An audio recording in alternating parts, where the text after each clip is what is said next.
급한대장입니다. 오늘 구독과 좋아요, 알림 설정 그리고 댓글까지 부탁드리겠습니다. 자, 지긋지긋한 이 하락이 일단 1차적으로 조금 소강 상태를 보이긴 하고 있어요. 근데 여기에서 이렇게 반등이 제법 크게 나왔는데 이 구간에 대한 눌림목도 어느 정도는 좀 대비를 해줘야 되겠죠. 이런 부분들이 좀 다 끝나고 나야 이제 본격적으로 상승장이 전환되던가 할 텐데, 우리는 기준점을 잡아야 되는 지점은 결국 이 자리일 가능성이 굉장히 높습니다. 왜냐면 여기가 하락 추세선이 걸리는 곳, 그다음 이동평균선이 걸리는 곳이기 때문에 넉넉하게 98,000에서 10만 여기를 넘어야지만 상승장으로 전환할 수 있다라고 보시면 될 거고요. 근데 이제 이러한 상황에서 어쨌든 주요 지지선들을 지키고 있다는 거, 여기에 추세선을 어쨌든 몸통으로 다 지키고 있다는 거는 좀 되게 긍정적이긴 하다. 여기를 좀 지켜주면서 갔으면 제가 정말 베스트라고 말씀을 드렸는데, 이제 이게 깨지면서 이동평균선이 다 역배열로 돌았고, 이걸 다시 뚫으려면은 또 위로 올라오면서 부딪히고 하는 그런 과정들을 겪은 다음에 올려줘야 돼요. 그래서 이런 부분들이 좀 있을 수 있기 때문에 좀 당분간 시간을 좀 걸릴 수 있다. 다만 어쨌든 이런 자리들에서 매수를 했던 사람들, 그러니까 예를 들어서 이런 자리들이죠. 이런 자리들에서도 보면 뭐 이동평균선이 역배열로 되고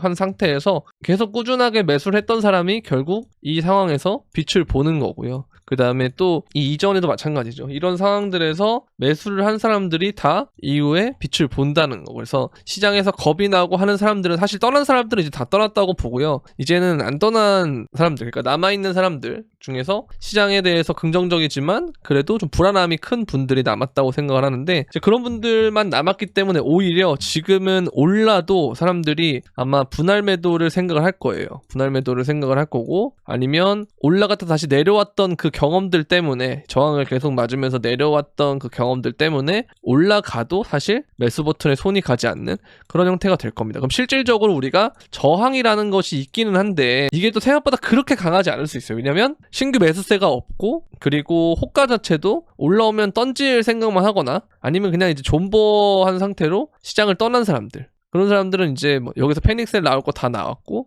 나머지 존버하는 사람들은 사실 여기서 지금 이 가격대인지도 모를 거예요. 비트코인이 얼마인지도 모를 거고 그냥 뭐 관심을 끊고 당분간 살 거기 때문에, 그 과정에서 또 지치는 움직임 보여주고 그 다음에 올리면 그럼 또 생각보다 또 재밌는 움직임 나오지 않을까라는 생각이 좀 있습니다. 다만 이제 도미넌스가 여기서 이제 좀 꺾이나 싶었는데 다시 또 위로 올라가고 있어서 또 비트코인을 완전히 버릴 수는 없을 것 같아요. 제가 이제 이걸 천천히 알트로 바꿔야 된다는 말은 했지만, 또 이렇게 올라온 상황에서는 뭐 조금씩 바꾸던 걸 또 중지하고 비트코인의 비중을 다시 남겨놓는 그런 형태로 바꿔야 될 것 같습니다. 정말 쥐어짜네요. 이게 제 생각에는 뭐 이런 식으로 가가지고 떨어진다라고 또 생각이 좀 드는 게, 골드를 좀 보면요, 얘도 진짜 지독하게 추세가 안 꺾였는데 그러다가 언제 그랬냐는 듯 한 번에 이렇게 꺾이거든요. 그러니까 제가 이런 부분들이 알트장을 내가 볼 때 항상 이 움직임에 일일비하다가는 항상 이런 식으로 떨어지더라. 근데 요즘에는 지금 보면은 이렇게 떨어졌다가도 올리고 올렸다가도 떨어지고 이런 과정이기 때문에, 일단 뭐 이렇게 박스로 보는 게 맞고, 여기서 이제 계속 이제 위를 돌파 못하면서 떨어지게 된다면 그때부터는 골드가 떨어지듯이 이렇게 가파른 눌림이 이루어질 수가 있다, 그렇게 보시면 되겠고요. 일단 나스닥도 보면은 이 추세선을 쭉 이었을 때 이 지점에서 주요한 반등이 나오고 있기 때문에 얘가 여기서 버티면서 올라가 주면 증시가 어느 정도 같이 가는 부분들이 있거든요. 그래서 골드도 떨어지고 있고 증시가 이제 반등을 하고 그러면 이제 코인도 반등을 할 수 있다라고 보시면 될 것 같고, 이 골드가 사실 비트코인과 커플링이긴 한데요, 그런데 특수한 부분에서 디커플링이 나와요.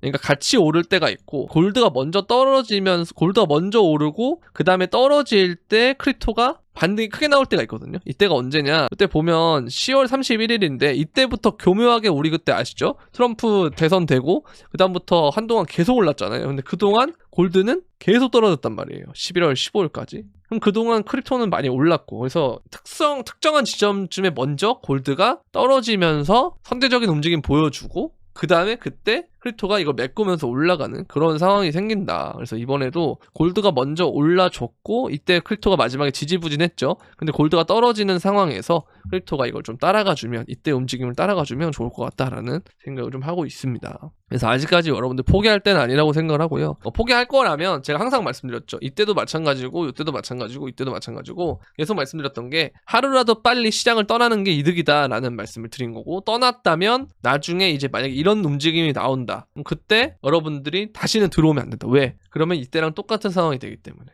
그래서 그것만 명심해줬으면 좋겠다라고 말씀을 드렸잖아요. 근데 만약에 시장을 떠나지 않았다 하면은 지금은 이제 포기할 때가 아니라고 생각합니다. 그런 분들한테는. 시장을 어쨌든 안 떠나고 남아있다는 건 이런 상황들은 결국 다 기회예요. 그러나 도미넌스가 어쨌든 애매하기 때문에 비트를 다 알트로 몰빵하는 건 좀 아닌 것 같고, 비트도 계속 들고 있기는 하되 조금씩 매집하는 거는 저는 나쁘지 않다라고 생각을 합니다. 근데 뭐 어차피 지금은 이런 말을 해도 매집이 사실 안 될 시기예요. 뭐 돈도 없고 그 다음에 심리적인 공포도 너무 심각하고 그러기 때문에 사실 이런 것들이 다 진정한 공포고 기회이긴 하거든요. 근데 뭐 이건 시간이 지나봐야 알 것 같습니다. 어쨌든 저는 뭐 오히려 이렇게 된 거 털만큼 다 털었다고 생각합니다.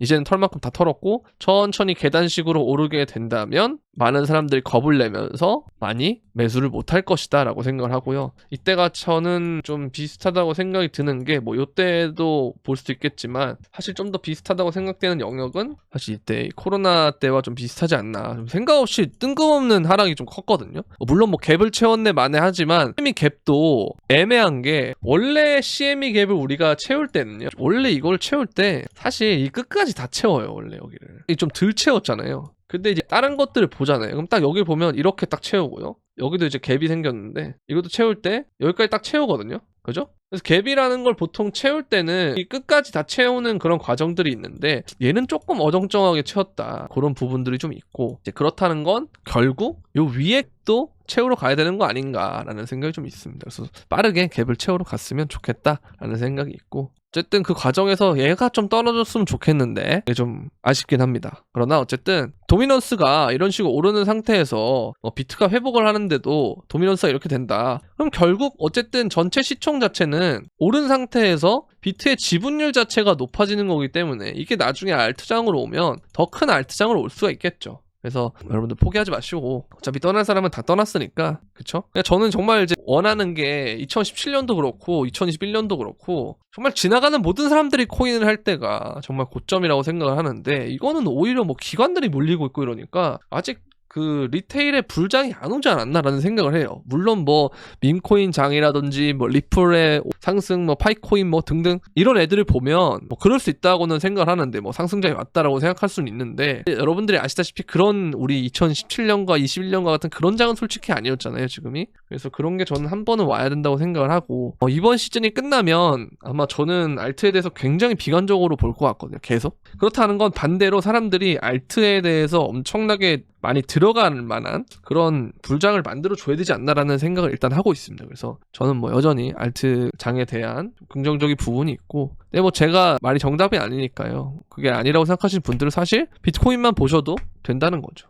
그죠? 그렇게 좀 생각을 하면 좋지 않을까라는 그런 마음이 있습니다.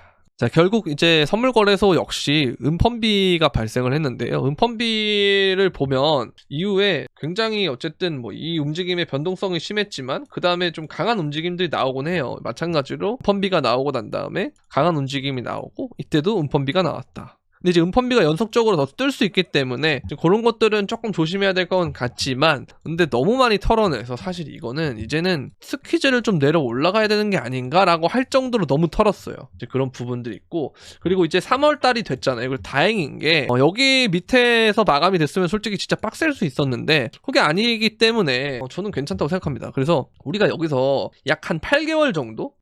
8개월 정도의 횡보를 했는데 거의 월봉 뽑은 거 보면은 이거 한두 달 오르고 끝났거든요. 이게 맞나라는 생각이 드는 거죠. 솔직히 이거 올리려고 8개월 횡보했어? 라는 이야기를 할 수밖에 없는 거죠.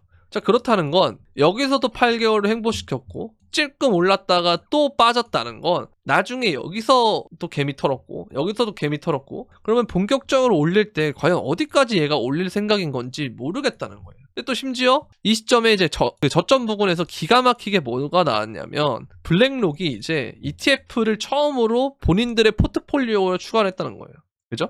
그러니까 이전에는 그냥 뭐 수탁하는 것만 하고 ETF 상품만 팔았다면 이제는 본인도 자기네들 자금을 통해서 ETF에 직접적으로 매수하는 그런 형태로 바꾸겠다. 그래서 일부 투자하겠다. 그렇게 바뀌었단 말이에요. 진짜 무슨 개뜬금없이 그죠? 하필 이럴 때. 그래서 블랙록이 처음 시장 참여할 때도 마찬가지였어요. 그때 막 실리콘밸리 은행이 막 파산하고 그런 상태에서 우리가 진짜 막 이런 상황이 왔었는데 이때도 기가 막히게 이 시점에서 블랙록이 막 시장 참여한다고 하면서 이렇게 막 V자 반등 이러냐고 그랬거든요. 그런 거 보면서 얘네들 진짜 좀 악랄하다라는 생각도 하고 있고, 어쨌든 뭐 바이낸스에서도 이번에 많이 던지고 바이빗에서도 뭐 해킹 때문에 던지고 뭐 그랬다, 혹은 뭐 나스닥을 따라갔다, 온갖 뻗들이 있지만 어쨌든 이 구간들에서 누군가는 팔았고 또 누군가는 샀습니다. 그래서 과연 누가 맞을지는 시간이 지나봐야 알겠긴 하겠지만, 어쨌든 시장 자체를 포기하지 않는 분들이라면 사실 지금처럼 이렇게 과열이 많이 없어질 때가, 사람들이 모두 다 좌절에 빠지고 공포에 빠지고 할 때가 사실 지나보면 기회였던 적이 많았다라는 말씀을 드리고 싶습니다.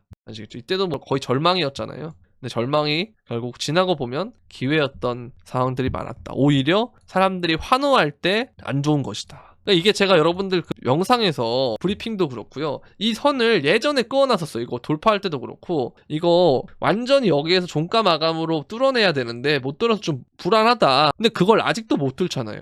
그쵸? 그렇다는 건 우리가 이 심리라는 걸 생각해 볼 때 오히려 사람들이 환희에 찰 때는 주의해야 되고, 사람들이 지금 좌절하고 막 은펀비가 어쩌고 시즌 종료가 어쩌고 얘기할 때가 사실 기회일 수 있다라는 거죠. 그래서 이런 부분들을 좀 생각할 필요가 있다. 그리고 이제 이걸 보면 여기를 이제 얘가 도미넌스가 돌파하면 이제 더 많은 고통이 있고, 떨어지면 알트코인 랠리가 있다는데 이거 좀 지켜봐야 되는 부분이고요. 그 다음에 이제 이걸 보면 사실 이게 없었어요, 이번 장에 아직. 그죠? 이 빨간 색깔이 없었어요. 근데 지금 이러고 다시 노란색으로 내려왔거든요. 그럼 다시 얘가 올라가서 빨간색 가야죠. 이제 빨간색 저는 왔으면 좋겠다라는 생각이 듭니다. 그래서 뭔가 미완성된 것 같은 느낌이 있다라고 하는 거고, 그리고 여기도 마찬가지예요. 이 파란색 선을 원래 돌파하고 이런 과정들이 있었거든요. 근데 지금은 없어요. 그리고 이때도 이제 올랐다가 바로 빠지면서 오히려 이제 미니 불장이 끝나는 그런 상태였는데, 지금도 만약에 여기가 미니 불장이라면 본 게임이 저는 있어야 된다고 생각하거든요.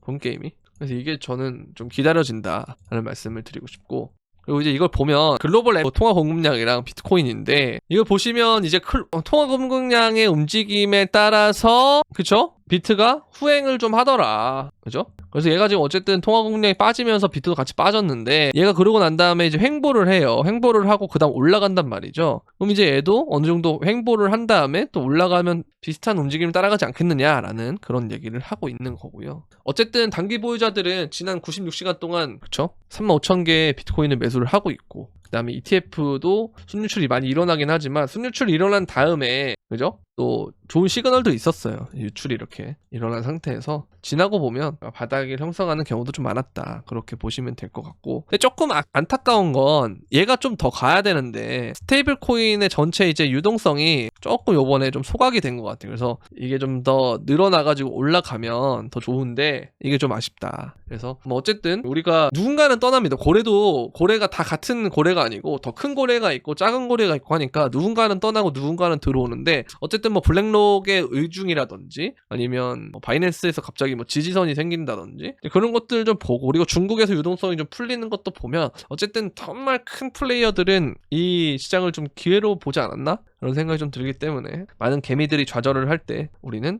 어쨌든 시장에 남기로 결정을 했다면 좀 긍정적으로 시장을 바라보면 좋지 않을까라는 그런 생각을 하고 있습니다. 자, 오늘 주말 영상은 여기까지 하도록 하겠고요. 도움이 되셨다면 구독과 좋아요, 알림 설정 그리고 댓글까지 부탁드리면서 그럼 안녕!